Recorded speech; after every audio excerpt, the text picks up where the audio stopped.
Last Saturday, I invited my friend Emma to dinner. It was the first time I cooked for a friend at my home. Emma helped me a lot when I moved to this city. So I wanted to say thank you with a nice meal. I wanted everything to be perfect. I planned a big dinner for the evening.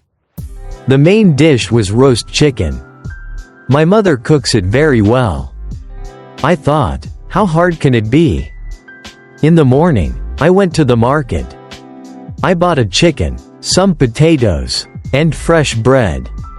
I also bought a small cake for dessert. The seller smiled and said, "Nice dinner tonight?" "Yes," I said, "a very special one." I walked home feeling happy and a little nervous. At 4 in the afternoon, I started to cook. I washed the chicken in the sink. I added salt, pepper, and some oil. Then I put it in the oven. This is easy, I said to myself. Next, I set the table.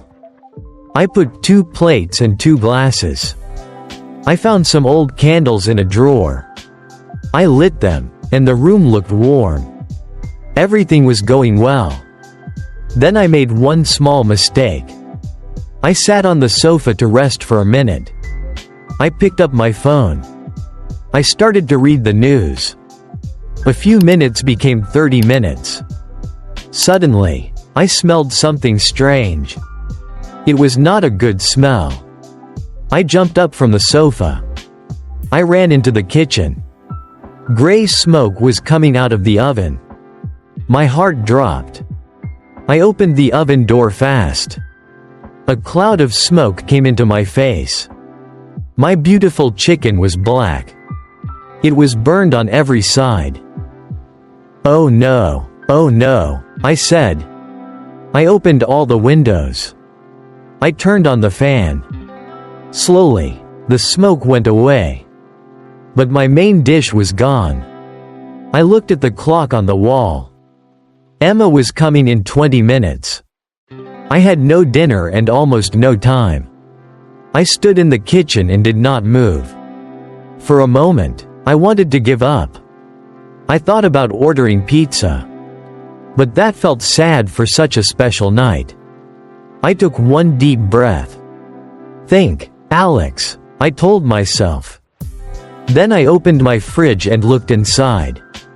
I saw eggs, tomatoes, and cheese. I found some pasta in the cupboard. "Okay," I said, "I can work with this." I filled a big pot with water. I put it on the stove to boil. I cut the tomatoes into small pieces. I cooked them in a pan with oil and garlic. The kitchen started to smell good again. This time, I did not leave the room. I watched every pan very carefully. My hands were fast, and my mind was calm. At 7 o'clock, the doorbell rang. I was still cooking. I opened the door with a red face and messy hair. Emma stood there with a big smile. She looked at me and stopped.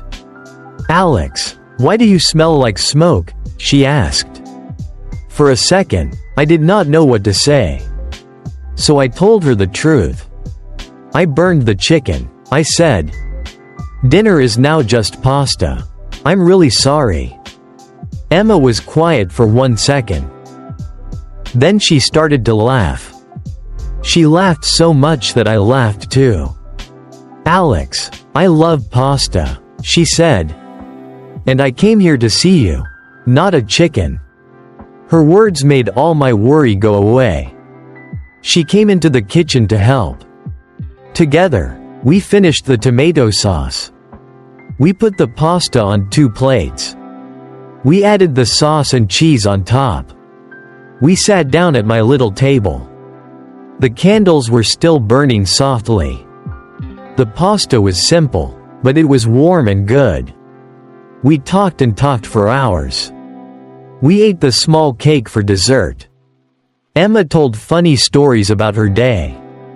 I forgot all about the burned chicken. Before she left, Emma looked at me. "This was the best dinner in a long time," she said. I was so surprised. My dinner almost failed, but the night did not. Later, I washed the dishes and smiled. That evening taught me something small but true. A perfect dinner is not about perfect food. It is about the person in front of you. Now, when I cook for a friend, I still feel nervous. But I never, ever leave the kitchen. And I always keep some pasta in the cupboard. Thank you for listening to my little story today. If you enjoyed it, please like and subscribe to Slow English Listening. A new Slow English story comes out every day. Next time, I'll tell you about the evening Emma came 1 hour late, and why I stopped being angry. Until then, take care. Bye.